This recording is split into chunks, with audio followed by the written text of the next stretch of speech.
पढ़े? कोई कंफ्यूजन तो नहीं है उसमें? कुछ पूछना है? सबने पढ़े? कुछ क्वेश्चन पूछे क्या? गौतम आपने पढ़ा? जो पहले जो टॉपिक पढ़ाया था कल, जो भी टॉपिक पढ़ाए थे उसके क्वेश्चंस किए और उसको एनसीईआरटी से पढ़ा क्या? बोलो भाई, पूछे? रेडी? आशीष पूछे क्या? चलो पहला क्वेश्चन, हम लोग ने कल जो टॉपिक पढ़ा था जिसमें कि जीन मॉडिफाइड प्लांट्स के बारे में पढ़ा था। दो तरीके से होता है, एक तो होता है जीन का एडिशन करने से, एक होता है जीन का साइलेंसिंग करने से। ठीक है, अब मुझे आशीष बताएगा कि जीन का साइलेंसिंग किस किस चीजों में कर रहे थे। कौन सी दो ऐसे प्लांट का नाम लिखवाया था जिसमें कि हम लोग जीन का साइलेंसिंग कर रहे थे? एक टोबैको, क्या साइलेंस, कैसे साइलेंस कर रहे थे, क्या चीज को साइलेंट कर रहे थे जिसकी वजह से जो प्रॉब्लम क्रिएट हो रही थी वो सॉल्व हो गई थी?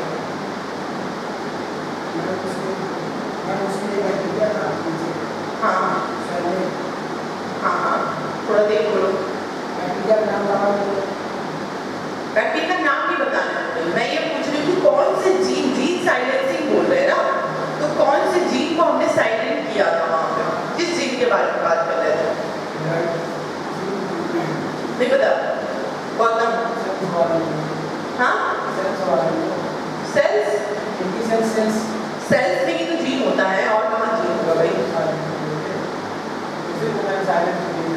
तो सेल्स में ही जीन होता है। हम पूछ रहे हैं क्या चीज को साइलेंट किया था, किस चीज को साइलेंट किया था? अंशिका?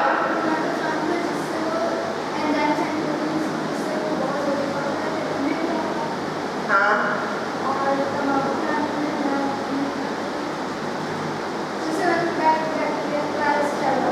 इन्फेक्शन हो रहा था। आप बताइए।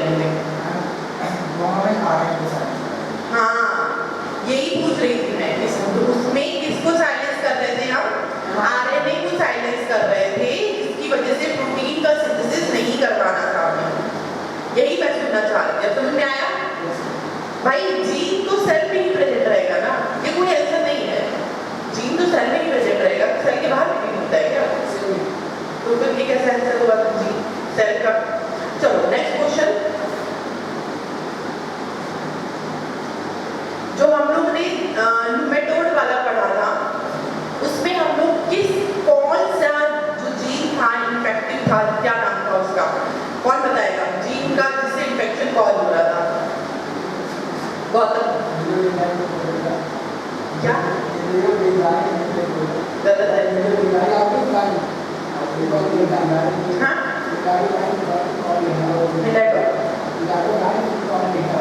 गुड, मिलेटोकाइन इनकॉग्निटा, सही है। चलो अब मुझे ये बताओ, टोमेटो में जो हम लोग ने जिसकी वजह से क्या हो रहा था, राइपनिंग हो रही थी, उसको कम करना था हमें, उसका नाम क्या था?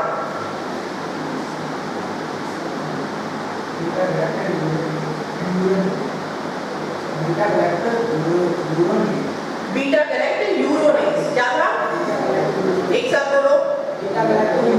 गैलेक्टो नहीं है, बीटा गैलेक्ट यूरोनेज है। क्या है? बीटा गैलेक्ट यूरोनेज। ठीक है, नेक्स्ट क्वेश्चन बीटी से। बीटी कॉटन पढ़ाया था। बीटी कॉटन में हमने किस चीज की वजह से टॉक्सिक क्रिएट हो रहा था? किस चीज की वजह से टॉक्सिक क्रिएट हो रहा था? केवल एक कोई आंसर आ रहा है?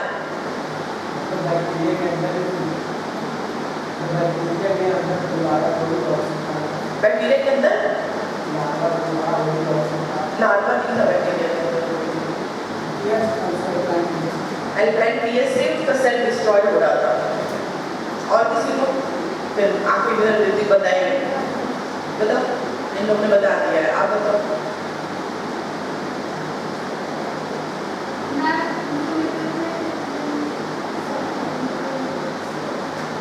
हाँ, क्या था? प्रोटॉक्सिन, जिसकी वजह से टॉक्सिन क्रिएट हो रहा था। क्या था? प्रोटॉक्सिन। अब हम बात करने जा रहे हैं गोल्डन राइस के बारे में। गोल्डन राइस में कौन सा विटामिन की वजह से उसका कलर गोल्डन कलर कन्वर्ट हो रहा था? Vitamin A. चलो इसका आंसर सब कर रहे हैं। आगे स्टार्ट करें। आज हम पढ़ने जा रहे हैं इंसुलिन। अभी नहीं, ये वाला तो कल का किया है, ये वाला नहीं मानेंगे। अभी जब पढ़ाएंगे उसके बाद पूछेंगे, ये वाला मानेंगे कि ठीक है। तो आज हम लोग स्टार्ट करने जा रहे हैं इंसुलिन के बारे में। सबसे पहले मुझे ये बताओ कि इंसुलिन होता क्या है?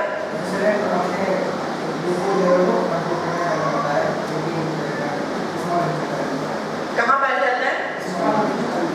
अच्छा, ठीक है। और किसी को कुछ बताना है इंसुलिन के बारे में?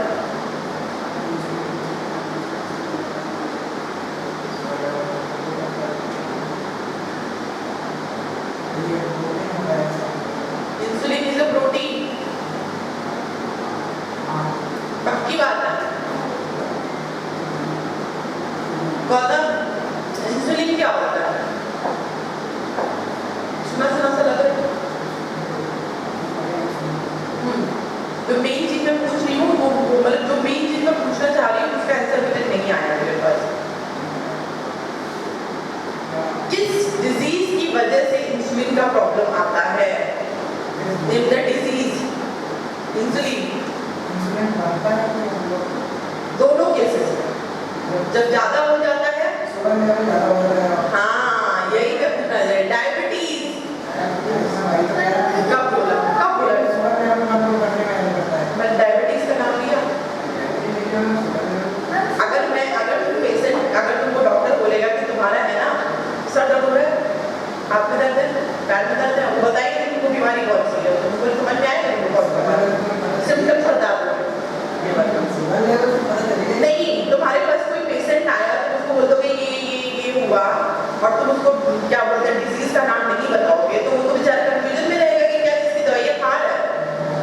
डॉक्टर बनने वाले हो भाई आप लोग, डिजीज का नाम याद होना इज वेरी इंपॉर्टेंट, है कि नहीं? चलो स्टार्ट करते हैं इंसुलिन के बारे में। तो सबसे पहले कुछ पॉइंट्स है इंसुलिन का, वो लिखो। ये टॉपिक पहले हेडिंग डालो, रिकॉम्बिनेंट इंसुलिन, और कुछ पॉइंट लिखो इंसुलिन के बारे में, फिर हम इसको डिटेल में समझेंगे।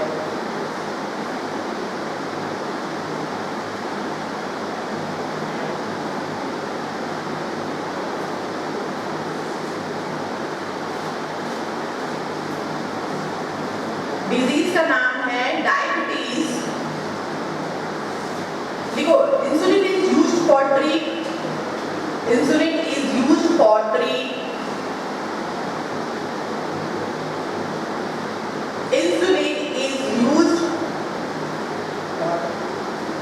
ट्रीट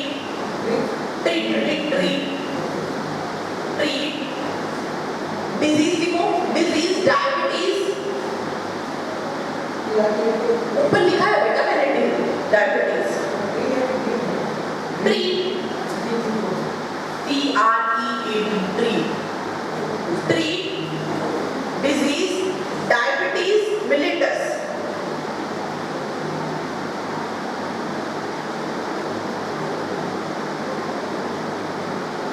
ठीक है, अब ये बात हमें समझ में आ गई कि इंसुलिन हमें कहाँ से सिक्रीट होता है, हमें ये पता है, बट हमने इंसुलिन को रिकॉम्बिनेंट इंसुलिन से एक्सट्रैक्ट करना है। रिकॉम्बिनेंट इंसुलिन मतलब हमें इंसुलिन बनाना है बाहर।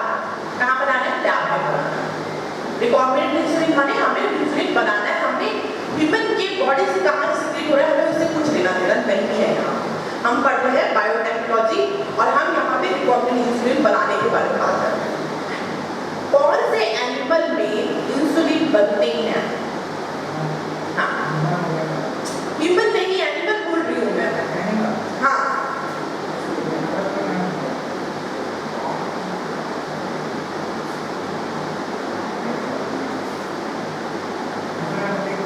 गुड। पिग के कौन से पार्ट से सिक्रीट होता है?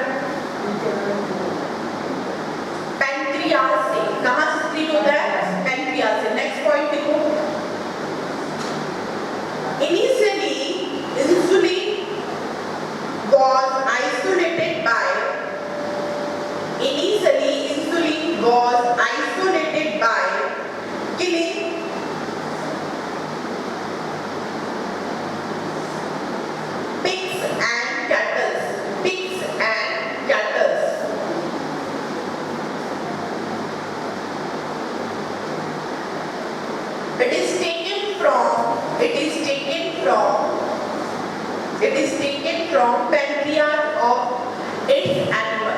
Pancreas of its pancreas. कहाँ से लिया जाता है? Pancreas of these animals. Pancreas of these animals.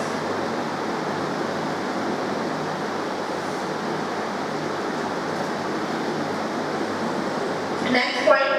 This insulin of animal. अगर हमने suppose pig के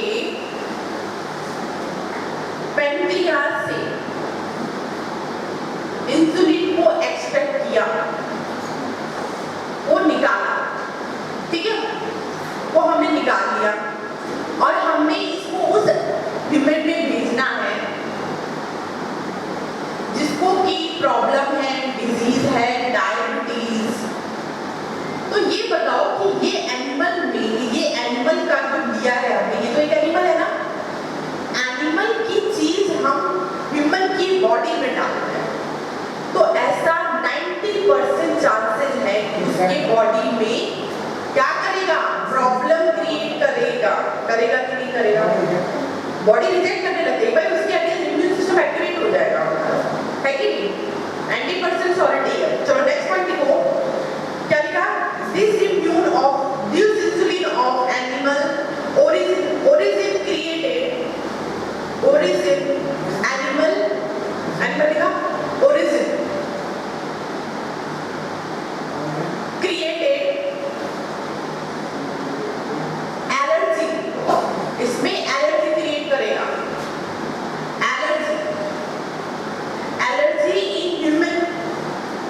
किसमें क्रिएट कर रहा है एलर्जी? ह्यूमन के अंदर एलर्जी क्रिएट कर रहा है, ठीक है। एक मिनट, इतनी बात समझ में आ गई?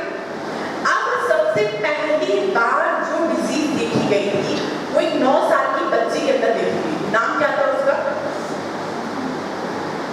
इली लिली। देखो, सो इली लिली, और उसी के नाम से फर्स्ट इंसुलिन को डेवलप किया गया लैब में। So Eli Lilly company, Lilly company, Eli lily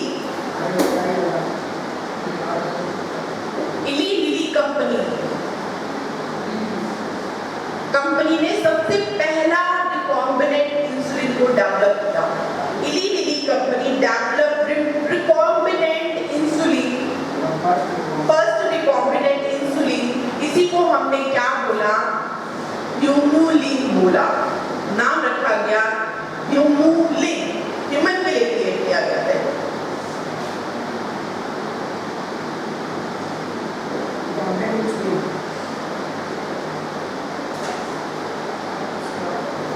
ठीक है, अब सबसे पहले हमें ये जानना है कि इंसुलिन होता क्या है, इंसुलिन कैसे बनता है, और इंसुलिन के अंदर क्या क्या चीजें प्रेजेंट होती हैं जिसको कि हम उसको लैब में भी बना सकते हैं। ठीक है, यहाँ तक सबने लिख लिया। अब आगे इंसुलिन का स्ट्रक्चर देखो, बहुत ध्यान से समझना। इली लिली कंपनी जो थी, उन्होंने कैसे रिकॉम्बिनेंट इंसुलिन को बनाया। देखो, अब हमने क्या करना है, इस प्रोसेस को ध्यान से समझना। ये है हमारा इंसुलिन के बारे में बताने जा रही हूँ मैं, इंसुलिन कैसे बनता है। ये डायग्राम है, दिख रहा है सभी को? हमारी बॉडी में इनएक्टिव वे में इंसुलिन पड़ा रहता है, मतलब हमारी बॉडी में इंसुलिन रहता है बट एक्टिव नहीं रहता। ठीक है, एक्टिव हमको करना पड़ता है जब हमारी बॉडी में इंसुलिन की नीड होती है, तब हमारी बॉडी इंस्ट्रक्शंस देती है कि इंसुलिन एक्टिव हो जाए। ठीक है, ये यहाँ पर एक पेप्टाइड होता है जिसको हम ए पेप्टाइड बोलते हैं। ये 21 अमाइनो एसिड का मिलकर के बना होता है। सभी को मैंने अमाइनो एसिड बताया हुआ है क्या होता है। पेप्टाइड बॉन्ड्स होता है तो पेप्टाइड बोल सकते हैं। पेप्टाइड बॉन्ड्स मिलकर के 21 अमाइनो एसिड के पेप्टाइड बॉन्ड मिलकर के ए पेप्टाइड बनाता है। इसी तरीके से बी पेप्टाइड में 30 अमाइनो एसिड मिलकर होते हैं और सी पेप्टाइड में 33 अमाइनो एसिड होते हैं। ये याद रखना पड़ेगा। हाँ, ये होता है प्रो इंसुलिन, हम इसको बोलते हैं, जो कि एक्टिव नहीं होता है। ठीक है, एक्टिव नहीं होता है। ये अमाइनो एसिड नहीं है, ये एक्टिव, ये इंसुलिन बना हुआ है अमाइनो एसिड का। हाँ,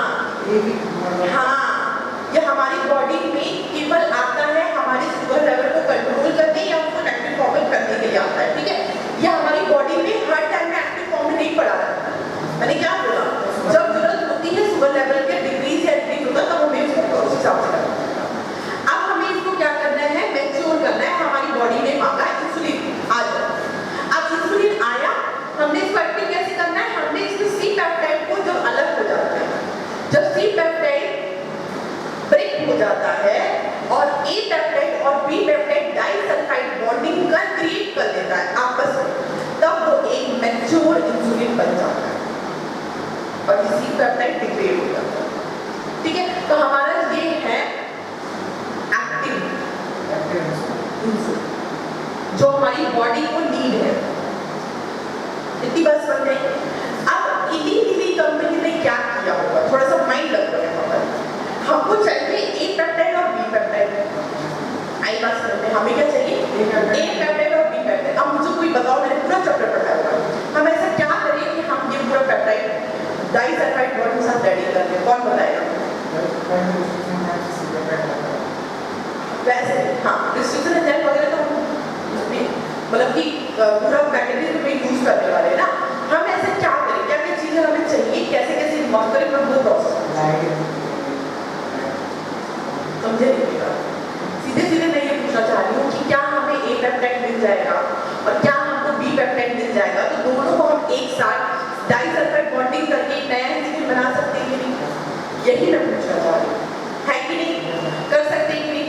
तो क्या हुआ, क्या किया इन्होंने कि इन्होंने रिकॉम्बिनेंट डीएनए बनाया। रिकॉम्बिनेंट डीएनए बनाया। रिकॉम्बिनेंट डीएनए से क्या बनता है? हमारा डीएनए से क्या बनता है और आरएनए से क्या बनता है? प्रोटीन बनता है। ये हमारा प्रोटीन सिंथेसिस का प्रोसेस लग रहा है कि नहीं लग रहा है? अमीनो एसिड वहां पर बनते थे, अमीनो एसिड यहाँ पर बनते हैं, है कि नहीं? सही है कि नहीं है? तो हम क्या कर सकते हैं, ऐसा कुछ करें कि हमारे पास ये जो अमीनो एसिड है ए पेप्टाइड बॉन्ड में और बी पेप्टाइड बॉन्ड में, ये हम लैब में प्रिपेयर करते हैं और इसको हम आपस में लैब में प्रिपेयर करने के बाद आपस में मिला दें। तो आपस में जब मिलाएंगे तो डाइसल्फाइड बॉन्ड निकल लेगा। बस हम नहीं, पहले ये बताओ, फिर बताते हैं लैब में कैसे बनाना है।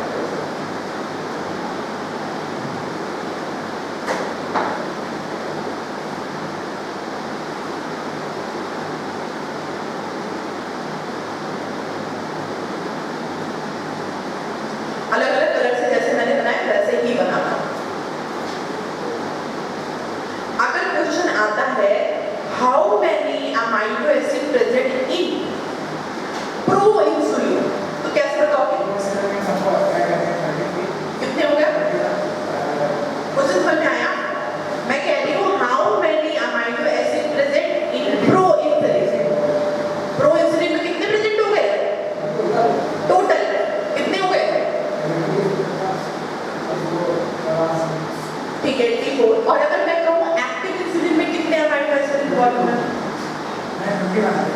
कितने हुए हैं? अरे 21 नहीं, ए और बी दोनों को मिलाओ। हाँ, ए और बी दोनों को मिलाओ, कितने हो गए? 51। चलो फटाफट बनाओ।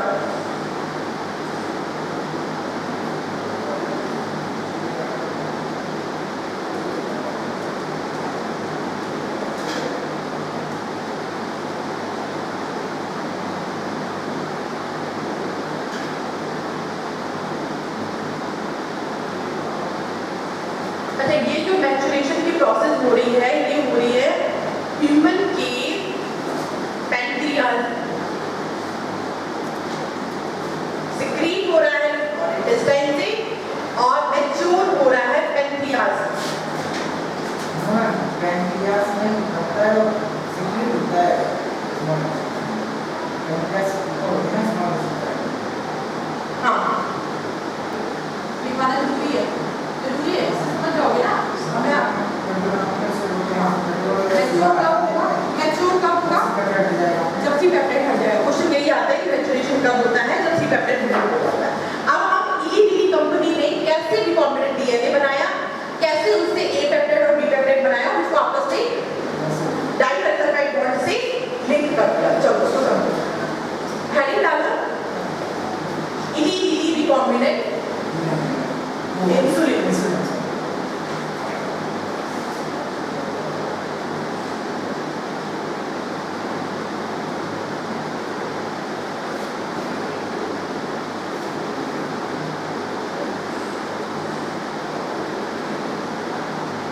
ये डीएनए है जिसमें कि सेगमेंट ए, हमारा सेगमेंट जो है ए पेप्टाइड वाला हमें मिलने वाला है। ठीक है, हमने इसे ट्रांसफर किसमें करना है?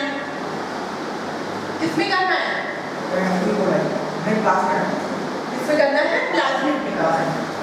हमने ले लिया पीबी, क्या था नाम, 322, यही था।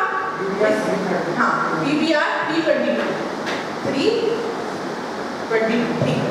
पीबीआर 322 को हमने ये वाला सेगमेंट इसके अंदर हमने ट्रांसफर कर दिया, ब्लैक कलर से इसको कर लेना है इस तरीके से डीएनए का। अब हमने क्या कराना है इसका, इसको हमने ट्रांसफॉर्म करवाना है, ठीक है। किसमें ट्रांसफॉर्म करवाएंगे हम,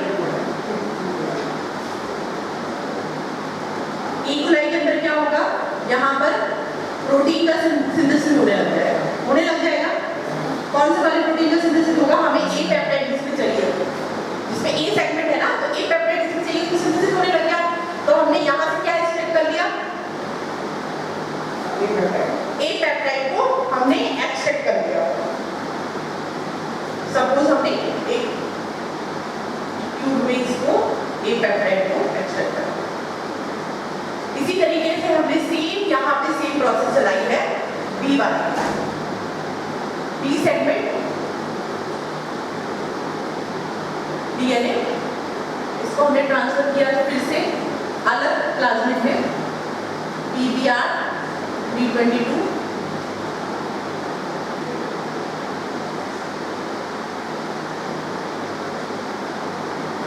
और हमने इसे ट्रांसफॉर्म करवाया अनदर ई कोलाई में, दूसरा ई कोलाई है उसमें,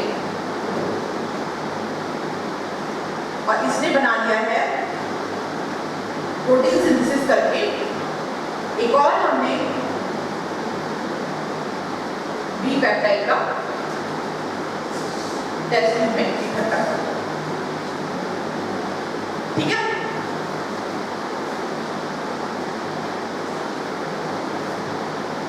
यहाँ लिखो inserting, inserting.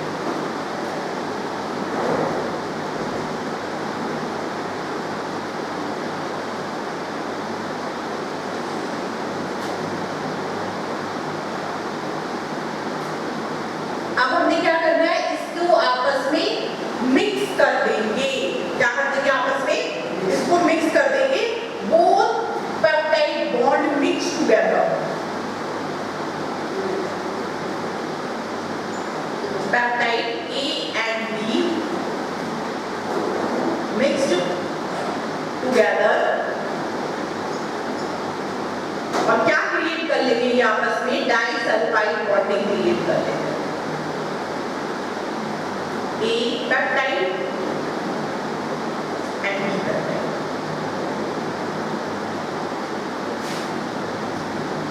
Mature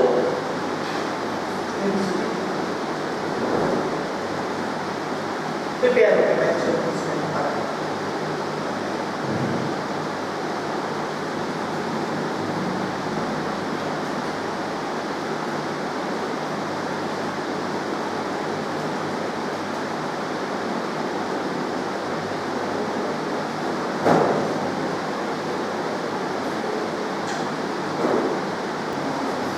Insulin is synthesized as a prohormone, proenzyme, proenzyme,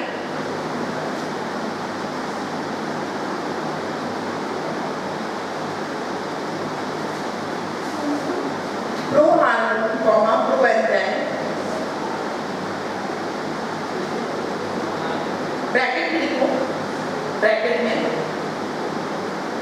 the prohormone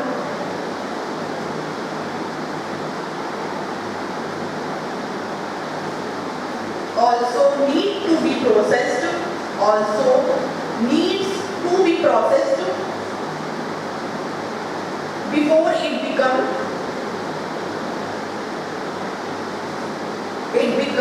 fully mature and fully functional hormone.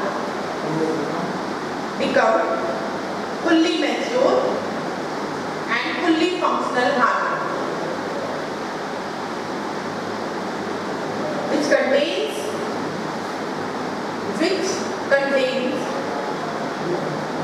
harmony, which contains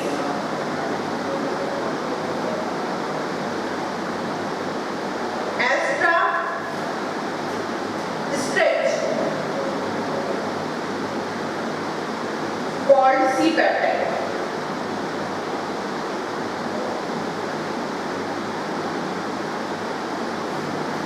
C-peptide. इसके नीचे एक और पॉइंट अलग से पॉइंट बना के लिखो, स्टार बना करके। Insulin will never taken orally, मतलब दवाइयों की तरीके इसको नहीं खाया जा सकता है। Insulin will never taken orally as it will be digest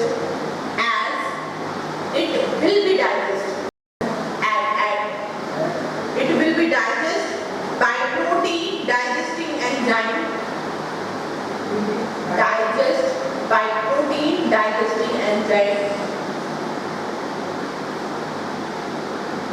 presenting alimentary canal.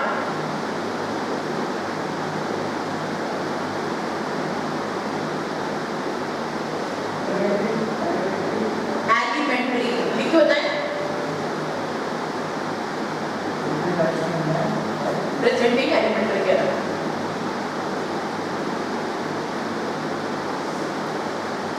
समझ में आया? इसको हम दवाइयों की तरीके से नहीं ले सकते हैं, हमेशा इसको एज इंजेक्शन फॉर्म में लेते हैं। ये हमारी बॉडी में जो डाइजेस्टिव एंजाइम प्रेजेंट होता है एलिमेंट्री कैनाल में, उसके थ्रू ये मतलब उसी के अंदर सर्कुलेट होकर के हमारी बॉडी को एनर्जी प्रोवाइड करता है। ठीक है, शुगर कि हमें इंजेक्शन तो एलिमेंट्री कैनाल का कहाँ प्रेजेंट होता है, कौन सा होता है हमारा एलिमेंट्री कैनाल का बताना, उसको याद है? हाँ हाँ हाँ, कहाँ से कहाँ, पहले क्या आएगा? माउथ, सेकेंड ओइसोफेगस, फिर फूड पाइप के ऊपर ओइसोफेगस के ऊपर वो सब नहीं, नीचे बताओ, आगे नीचे जाओ। हाँ, फिर स्टमक, फिर लीवर, फिर pancreas, small intestine, large intestine, ठीक है। यही है हमारा एलिमेंट्री कैनाल। पता था एलिमेंट्री कैनाल की पहली बार सुना है? हाँ, चलो अब हम नेक्स्ट टॉपिक के बारे में बात करने जा रहे हैं, जो कि है जीन थेरेपी। क्या है? Gene therapy. जीन थेरेपी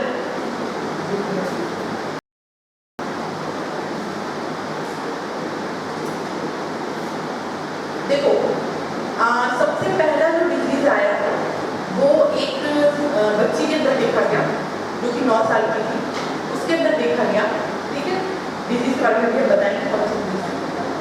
वो डिजीज बहुत रेयर डिजीज थी, उससे पहले ऐसी कोई डिजीज नहीं देखी गई। भाई हर डिजीज पहली बार डायग्नोस की गई है, पहली बार देखी गई है।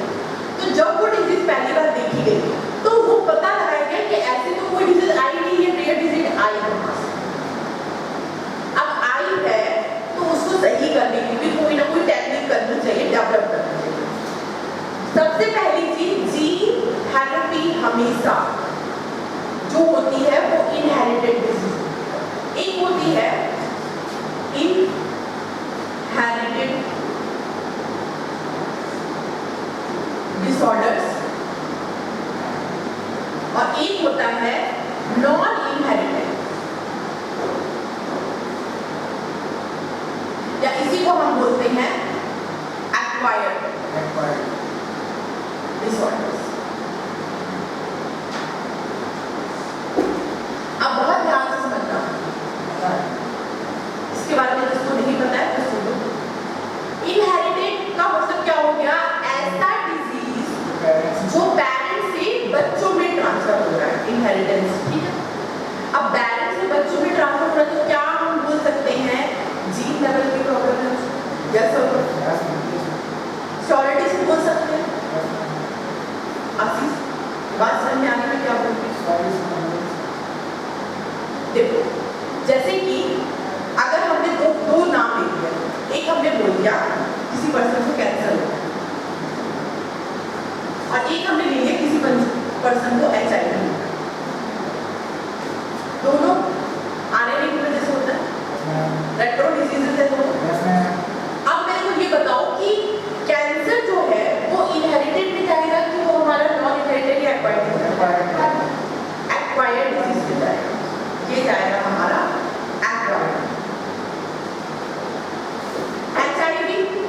चाइल्ड में क्या है? हाँ चाइल्ड में अच्छा इनहेरिटेड में जाएगा कि एक्वायर्ड में जाएगा? देखो जो बीमारी हमारी मदर फादर से बच्चे में आ रही है, भाई सुन लो पहले, और जो बीमारी आफ्टर बर्थ पैदा होने के बाद आ रही मम्मी पापा से कोई लेना देना नहीं है। समझ में आया डिफरेंस समझ में आया? ये बीमारी आ रही है मम्मी पापा की वजह से, समझ में आया? और ये बीमारी मम्मी पापा की वजह से आ रही है, इसके बारे में बीमारी डिटेक्ट कहाँ हो जाएगी? हमें बच्चों में तो दिखेगी, बच्चे में आई है, लेकिन डिटेक्ट कहाँ हो जाएगी? पता कब चल जाएगी? कभी पता चल जाएगी जब बेबी कुंभ में होगा, फिटस में होगा, एम्ब्रियो डेवलप होगा, तभी पता चल जाएगी। पता चल जाएगी पहले अब टेक्निकली डेवलप होगी, पहले नहीं पता चलता था, बट अब टेक्निकली डेवलप हो गई है कि हम एम्ब्रियो के टाइम पे ही पता लगा सकते हैं कि बच्चे के अंदर बीमारी आपको बेबी रखना है, आपकी चॉइस से नहीं रखना है, आपकी बता दिया जाता है। ठीक है, वो होता है इनहेरिटेड डिसऑर्डर। एक अपने मम्मी पापा से उनमें आया, शायद उनके मम्मी पापा से उनके मम्मी पापा की वजह से आया। ये हो रहा है आफ्टर बर्थ, जैसे कि बहुत सारी चीजें हमें आफ्टर बर्थ होती है, पहले से नहीं रहती, बुखार हो गया, बहुत सारी। अब कैंसर एक ऐसी डिजीज है जो कि इनहेरिट नहीं है, हम लोग एक्वायर कर लेते हैं, हमारी सेल्स में कुछ ऐसे चेंजेस हो जाते हैं जो पैदा होने के बाद होते हैं। HIV क्या है? Full name? अरे HIV को फुल नेम बताओ।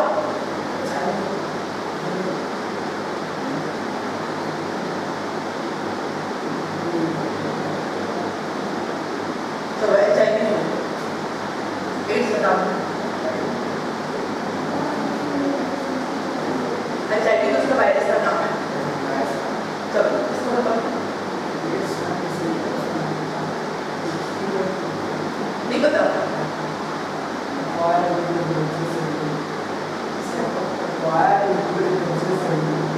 सिंड्रोम, एक्वायर्ड इम्यूनोडेफिशिएंसी सिंड्रोम, ठीक है? क्या नाम होता है? सिंड्रोम होता है, ये HIV वायरस, ठीक है? HIV virus. अब ये क्या होता है? ये हमारा पेरेंट्स से बच्चे में आ सकता है, चांसेस है इनहेरिटेड हो जाए, लेकिन ये एक्वायर्ड नहीं हो सकता है, ये भी ध्यान रखना। ज्यादा चांसेस नहीं है, ज्यादा चांसेस है बच्चे में आने के, ज्यादा चांसेस है बच्चे में आने के। ये कौन सा होता है? सेक्सुअल डिसऑर्डर होता है। एक अगर पार्टनर की प्रॉब्लम है तो ये आ सकता है, हाँ ये आ सकता है। तो ये हमारा इनहेरिटेड में भी जाएगा, नॉन इनहेरिटेड दोनों में जाएगा, दोनों में जाएगा।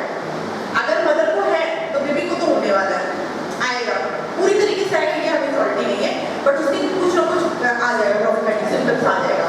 लेकिन अगर ये किसी पार्टनर में आ रहा है सेक्सुअल डिसऑर्डर की वजह से, तो पूरा पूरा आ जाता है दूसरे पार्टनर में, ठीक है? ठीक है, यही मैं समझाने की कोशिश कर रही थी। आगे एक चीज समझ में, तो हमारी जो बच्ची को जो प्रॉब्लम क्रिएट हुई, उसका नाम था, उस डिजीज का नाम था ADA। ADA की वजह से हो रहा था adenosine deaminase gene defective syndrome.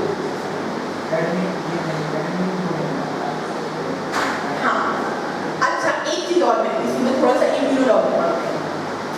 इसको ठीक करने के लिए, ये दोनों डिजीज को ठीक करने के लिए हमारी क्या चीज को होना अच्छा होना जरूरी है? हमारी बॉडी में क्या चीज को होना अच्छा होना, इम्यून सिस्टम को परफेक्ट होना जरूरी है, ठीक है? अगर हमारे इम्यून सिस्टम में कैपेसिटी ही नहीं है लड़ने के लिए डिजीज की, तो हमारे डेथ होने की चांसेस ज्यादा है। हमारे ऐसे इम्यून सिस्टम में ऐसी क्या चीजें प्रेजेंट होती हैं जिनकी वजह से ये डिजीजेस सही हो जाती हैं?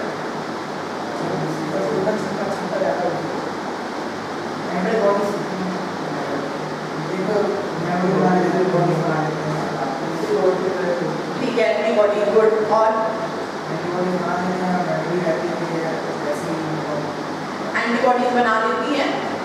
किसके अगेंस्ट? एंटीजन के अगेंस्ट बना लेती हैं। हम अगर आपसे नॉर्मल फॉर्म में पूछें कि हमारा इम्यून सिस्टम का काम क्या है, तो आप बोलोगे लिम्फोसाइट बनाना। अगर कोई नॉर्मल में पूछता है तो आप एंटीबॉडी वाला नाम नहीं लोगे, आप WBC लिम्फोसाइट्स का नाम लोगे कि लिम्फोसाइट को एक्टिव करने का काम करती है, फाइटिंग कैपेसिटी प्रोवाइड करती है, डिफेंस कैपेसिटी प्रोवाइड करती है। ठीक है, इम्यून सिस्टम का नाम जल्दी आता है। अच्छा, ये बनते कहाँ से? हमारी बॉडी में ऐसा कौन सा पार्ट है जहाँ से इम्यून सिस्टम का स्टार्टिंग पॉइंट क्रिएट होता है, हमारा इम्यून सिस्टम एक्टिव होता है? किसी को नहीं पता? नहीं। Very good. कहाँ से होता है? Bone marrow. कहाँ से होता है?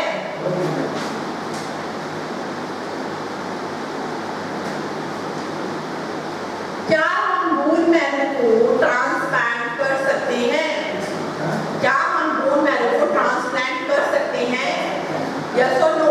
अगर किसी का बोन मैरो डिफेक्ट हो गया है, उसका इम्यून सिस्टम ने लिम्फोसाइट बनाना बंद कर दिया या लेस अमाउंट ऑफ बना रहा है, तो उसके अंदर डिजीज ज्यादा हो रही है, प्रॉब्लम ज्यादा क्रिएट हो रही है। डॉक्टर ने बोला इसका बोन मैरो में प्रॉब्लम है, तो क्या हम बोन मैरो को ट्रांसप्लांट कर सकते हैं? यस और नो? आसानी से नहीं कर सकते हैं। बोन मैरो ट्रांसप्लांट सबसे रिस्की ऑपरेशन होता है। सबसे पहली बात, सबसे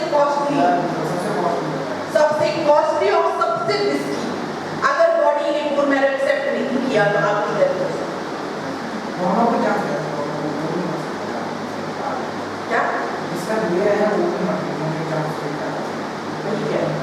सपोज अगर मान लो उसका बोन मैरो ले रहे हैं, उसके अंदर लिम्फोसाइट की कैपेसिटी अच्छी, उसका ठीक हो, सर्वाइव कर लेगा। डॉक्टर ऐसे पर्सन से लेते ही नहीं है जिनका बोन मैरो के अलावा कैपेसिटी दी जाती है। लेकिन जिसको दिया जाता है, जिसके अंदर ट्रांसप्लांट होता है, उसके 99.9% चांसेस है कि वो बोन मैरो रिजेक्ट कर देगा बॉडी।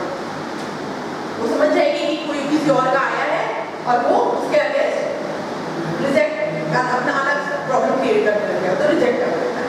तो हम बोन मैरो का करते हैं। अच्छा, बोन मैरो के अलावा एक और बॉडी पार्ट है या बॉडी सेल है जिसकी वजह से हमारे लिम्फोसाइट एक्टिवेट होते हैं। नाम? एक सेल है हमारी बॉडी के अंदर जिसकी वजह से लिम्फोसाइट एक्टिवेट होते हैं। डिफेंस सिस्टम होता है।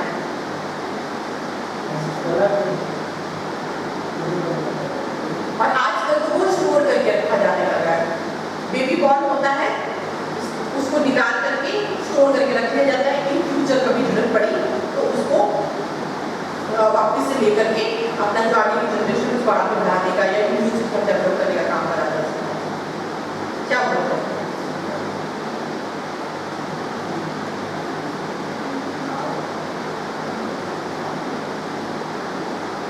नाम सुना है? नाम सुना है? Stem cells. आजकल ये स्टोरेज कैपेसिटी मतलब वो इन विट्रो कंडीशन में स्टोर किया जा रहा है। हाँ, जब बेबी बॉर्न होता है उसी टाइम पे मदर के बोन से स्टेम सेल्स डोनेट कर सकते हैं। स्टेम सेल्स का उतना मेजर रोल नहीं होता, रख सकते हैं। इन फ्यूचर अगर बेबी की कोई प्रॉब्लम आती है ना, तो ये एकदम से रामबाण की तरह काम करता है। बेबी को तुरंत दे सकते हैं, उसके मदर का निकाला हुआ स्टेम सेल बेबी ठीक होता है। इन फ्यूचर कभी कोई भी ला सकता है। अरे इम्यून सिस्टम की वजह से कोई प्रॉब्लम, तो इसकी वजह से हमें बोन मैरो ट्रांसप्लांट करना पड़ेगा। बोन मैरो ट्रांसप्लांट ना करके स्टेम सेल्स इसके अंदर एक्टिवेट कर दो, इंजेक्शन दे दो, direct 2-3 injection, stem cell activate हो जाएगा, उसका लिम्फोसाइट बनने लग जाएगा, प्रॉपर काम करने लग जाएगा। क्या चीज?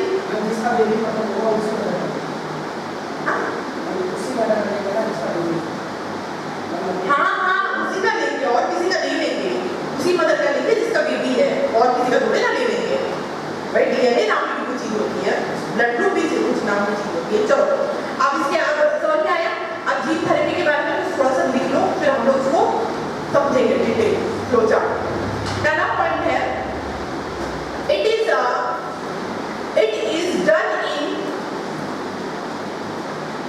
done in case of inherited disorder. It is done in case of is a gene, which is gene defective,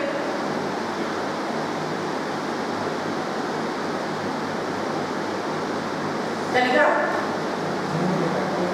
which is gene defective, so a correct copy of gene is taken from healthy individual. जो आप करें क्या होगा? So a correct copy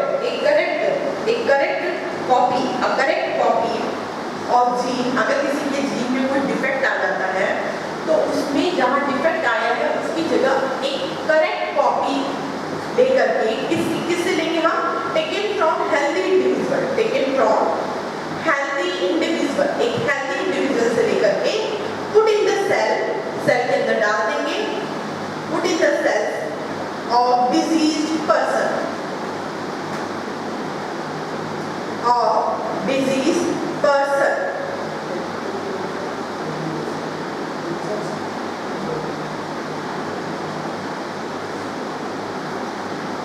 diseased person. Next point लिखो,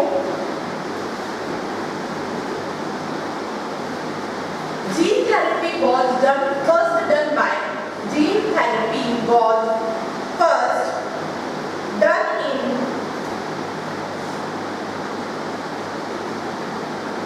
4-year-old suffering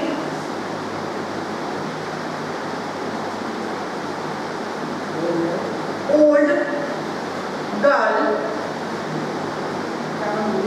4 साल की लड़की भाई, 4-year-old girl,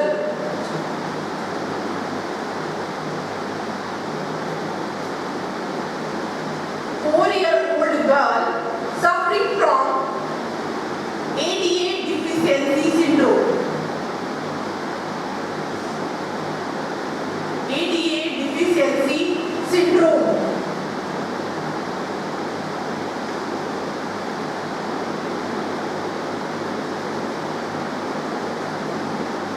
अच्छा, एक वो लिख लो, कब हुआ था इसको? 1990 में उसको ये प्रॉब्लम हुआ था जब इसको क्योर किया गया था, 1990, ब्रैकेट में लिख लो।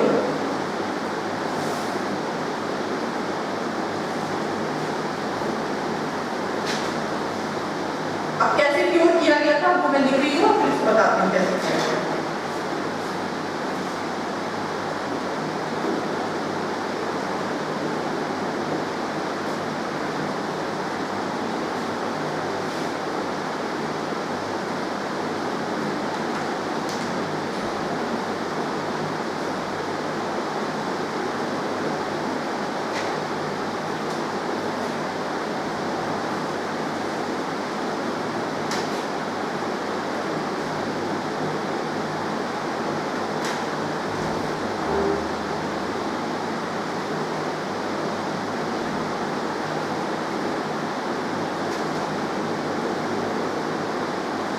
अच्छा, एक क्वेश्चन और आ रहे थे ना, ध्यान से सुनना। अगर एक बार इम्यून सिस्टम में कोई डिजीज चली और इम्यून सिस्टम ने पहचान लिया कि उसको डिजीज हुई है, तो क्या वो उसको अगर वो डिजीज दोबारा होगी तो पहली बार जितना टाइम लिया था दूसरी बार उतना टाइम नहीं लेता? ये सबको बात क्लियर है? ऐसा क्यों होता है? क्योंकि उसके अंदर मेमोरी स्टोरेज है।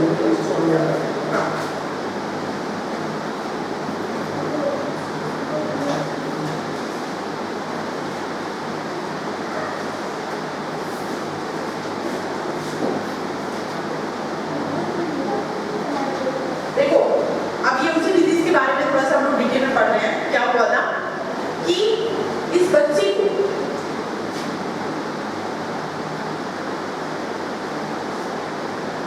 डिजीज हुआ था एडेनोसिन एमिनेज जीन डिफिशियंसी सिंड्रोम, ठीक है, डिफेक्टिव सिंड्रोम हो गया था इसमें। इसके एडेनिन जीन में, हमारी जो जीन में एडेनिन प्रेजेंट होते हैं, सबको पता है कि नहीं पता है?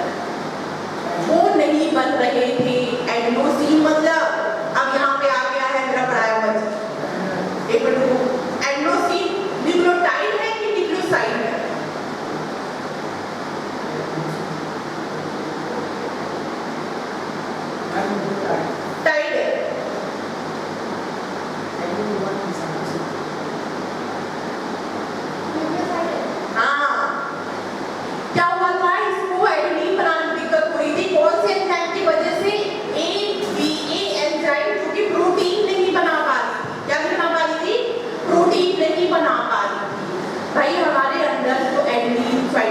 ग्वानिन, थाइमिन, ये सब आगे जाकर के प्रोटीन सिंथेसिस भी करते हैं ना, इतनी बात तो पता ही है सबको। तो क्या हुआ, प्रोटीन सिंथेसाइज नहीं कर रही थी, जिसकी वजह से टी लिम्फोसाइट जो बन रहे थे वो सेल मतलब प्रोलिफरेट नहीं कर रहे थे, मतलब कि डिवीजन नहीं कर पा रहे थे, कैन नॉट डिवाइड। क्या नहीं कर पा रहे थे, डिवीजन नहीं कर पा रहे थे, प्रोलिफरेट मतलब डिवाइड नहीं हो पा रहे थे। तो क्या हुआ, डिवाइड नहीं हो पा रहे थे, और जिसकी वजह से क्या नहीं बन रहा था, टी लिम्फोसाइट का नंबर बहुत कम हो रहा था। समझ में आ रहा है, टी लिम्फोसाइट का नंबर बहुत कम हो रहा था। इसकी वजह से इसकी इम्यून सिस्टम वीक हो रही थी, इम्यून सिस्टम वीक हो रही थी। तो क्या किया, एक ऐसे पर्सन को लिया जिसके अंदर एक इन्फेक्शन पहुंच हुआ था, जिसकी वजह से इम्यून सिस्टम एक्टिव हो गया था। ठीक है, कौन सा इम्यून सिस्टम एक्टिव हो गया था, CSCID, सब कंबाइंड इम्यून डिफिशिएंसी सिंड्रोम एक है, उसकी वजह से इसके अंदर इसके अगेंस्ट बनने वाले सारे ही जो मतलब कि लिम्फोसाइट वो एक्टिव हो गए। इन्होंने क्या किया, इसकी जो एक ये जो अपने बॉडी के अंदर ऐसा लिम्फोसाइट बना लिया है, उसने वो लिम्फोसाइट से एक्सट्रैक्ट किया और उस गल के अंदर डाल दिया। उसकी वजह से क्या हो गया कि उसका जो ADA जो सिंड्रोम जो उसको हुआ था, उसका जो लिम्फोसाइट था वो उतने ही अमाउंट के कैपेसिटी में बनना शुरू हो गया। ठीक है, ये किस तरीके से किया गया आपने वो बताया, ये हुआ प्रॉब्लम। अब क्या थेरेपी दी गई, mode of treatment, next heading डालो इसके नीचे, मोड ऑफ ट्रीटमेंट। पहले इसको बनाओ और इसके नीचे हेडिंग डालो मोड ऑफ ट्रीटमेंट। 2-3 तरीकों से ट्रीटमेंट का किया गया, मोड ऑफ ट्रीटमेंट। पहले बनाओ जल्दी से, कितना बनाया।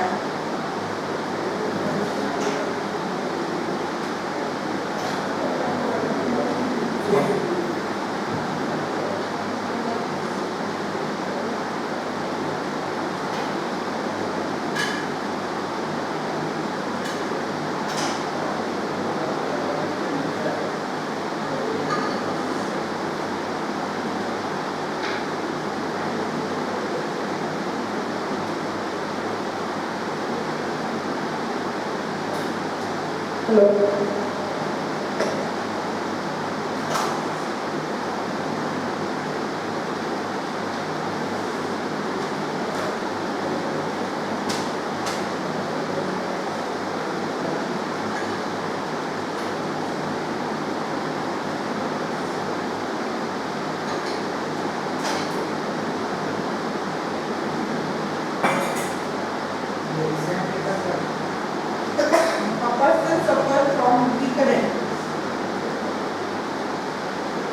infections, bacterial and viral, bacterial or viral infection।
खाते खाते भी आ सकते, कोई नहीं देख रहा है।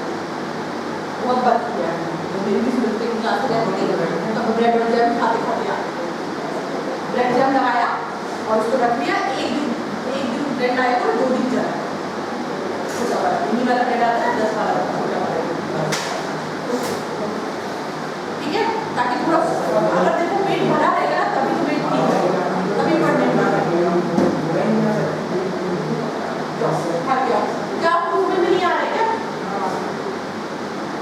जल्दी से खा के आओ और फिर आगे को पढ़ाते हैं। आप वापस आ रहे हो, अभी कुछ खा करके वापस आ रहे हो, पढ़ना है आगे, ये पूरा कंप्लीट कराएंगे आगे आगे suffer from recurrent infection, bacterial viral, 2 तरीके का इन्फेक्शन होता है, इसको हम क्या बोल रहे हैं? SCID।